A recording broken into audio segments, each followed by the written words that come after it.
Hola, ¿qué tal? ¿Cómo estás? Dios te bendiga en esta preciosa hora. El devocional de hoy se intitula Un fiel intercesor. Una aportación de nuestro hermano Marcos Quereques, de Buenos Aires, Argentina, sobre los estudios del profesor Bernard McGee. Y una edición especial para YouTube de nuestro hermano Jorge Mario Vidal. Amigo oyente, dice así el profesor Bernard McGee. Nos corresponde hoy comenzar nuestro estudio con el versículo 5 de este primer capítulo de la carta del apóstol Pablo a los Romanos. Y creemos que es posible que usted ya se haya dado cuenta de la gran importancia de esta sección de las Escrituras. Es realmente de suma importancia. El doctor W. Kelly ha escrito lo siguiente en cuanto al capítulo 1 de esta epístola a los Romanos.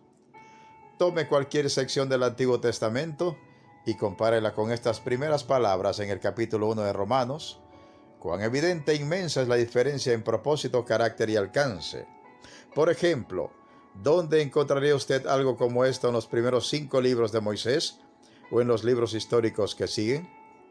En vano busca uno un paralelo en los salmos y en los libros poéticos, ni aun los profetas describen o predicen tal estado de cosas. Se dice cosas gloriosas en cuanto a Israel, la merced de Dios que también alcanzará y bendecirá a los no judíos, liberación y gozo para la tierra y el resto de la creación que tanto ha sufrido. Todo esto y mucho más tenemos en forma abundante en los profetas y aún en los salmos, pero no hay nada allí que siquiera se parezca aún en el tono a la salutación del apóstol y su prefacio a los santos en Roma. Hasta aquí lo que ha escrito el doctor Kelly. En nuestro devocional anterior, al concluir estuvimos estudiando los versículos 3 y 4 y vimos que el Evangelio de Dios mencionado por el apóstol Pablo fue el Evangelio prometido por los profetas del Antiguo Testamento. También notamos que fue el Evangelio de Dios originado por él.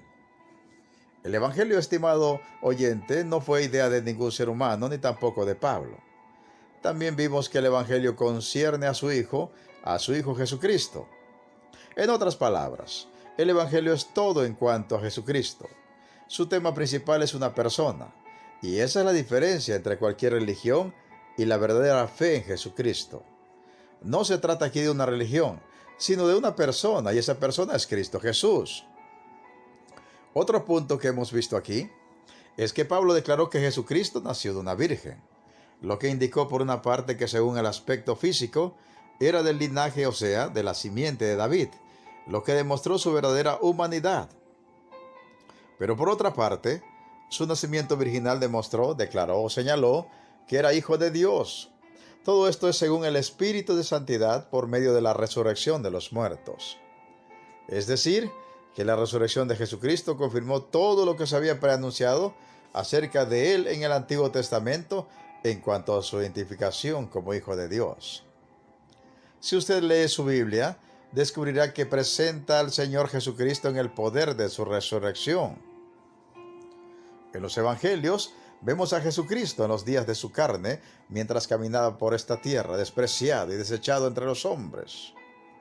Vemos su debilidad cuando se cansó y se sentó junto a un pozo para descansar. Por último, le vemos afrontando la vergonzosa e ignominiosa muerte en la cruz. La cruz es donde primero vemos a Jesús cuando venimos a Él para la salvación. Aunque fue varón de dolores y experimentado en quebranto, llegó el tiempo cuando resucitó de los muertos. Eso comprueba que habló con exactitud cuando dijo: vosotros sois de abajo, yo soy de arriba. Vosotros sois de este mundo, yo no soy de este mundo. En el capítulo 8 del Evangelio según San Juan, de modo que su cuerpo salió del sepulcro. La muerte no pudo mantener como víctima a Jesús, el Salvador. Sus días de caminar por las carreteras polvorientas de esta tierra ya habían terminado. Ese polvo pudo ensuciar sus pies, pero este mundo no pudo ensuciar su mente ni su corazón con el pecado. Murió y resucitó de los muertos con gran poder, y su resurrección demostró la veracidad de su nacimiento virginal. Demostró que Él era y es el Hijo de Dios, y que Él era quien dijo que era, y quien el mismo Dios dijo que era, cuando su voz se escuchó desde el cielo en el bautismo de Jesús, y dijo: Y he aquí una voz de los cielos que decía: Este es mi Hijo amado en el cual tengo contentamiento. Mateo 3:17. Y luego durante la transfiguración: Este es mi Hijo amado en quien me ha complacido. A él oíd. Mateo 17:5. Hay otra gran verdad que creemos es necesario recordar, y es que aquel Jesús es el Cristo resucitado, que ahora está a la diestra de Dios en los cielos, intercediendo por su iglesia y dándole poder y consolación en él. Estamos convencidos que muchos cristianos no son conscientes del pleno significado de su persona y presencia en el cielo. Eso es algo que debe ser recobrado hoy en día para consuelo y fortalecimiento de los creyentes. ¿Qué significa Cristo para usted hoy, estimado oyente? ¿Tiene usted contacto hoy con el Cristo viviente? Si usted es un hijo de Dios por la fe, y esperamos que lo sea y que si no llegue a serlo depositando su fe en Cristo y solo en Cristo para la salvación de su alma, si usted es hijo de Dios, toma noción del valor y la importancia de la labor importante que Cristo lleva adelante, ahora mismo intercediendo por usted y por toda la iglesia delante del Padre.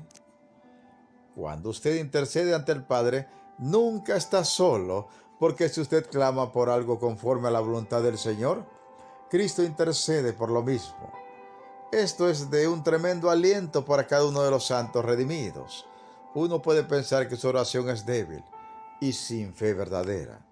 ¿Podrá acaso oír el Padre una oración tan débil? Claro que sí, pero si usted se encuentra orando así en debilidad, sepa que su oración no llega nunca sola, porque el Señor Jesucristo hoy se encuentra muy activo intercediendo por su amada iglesia.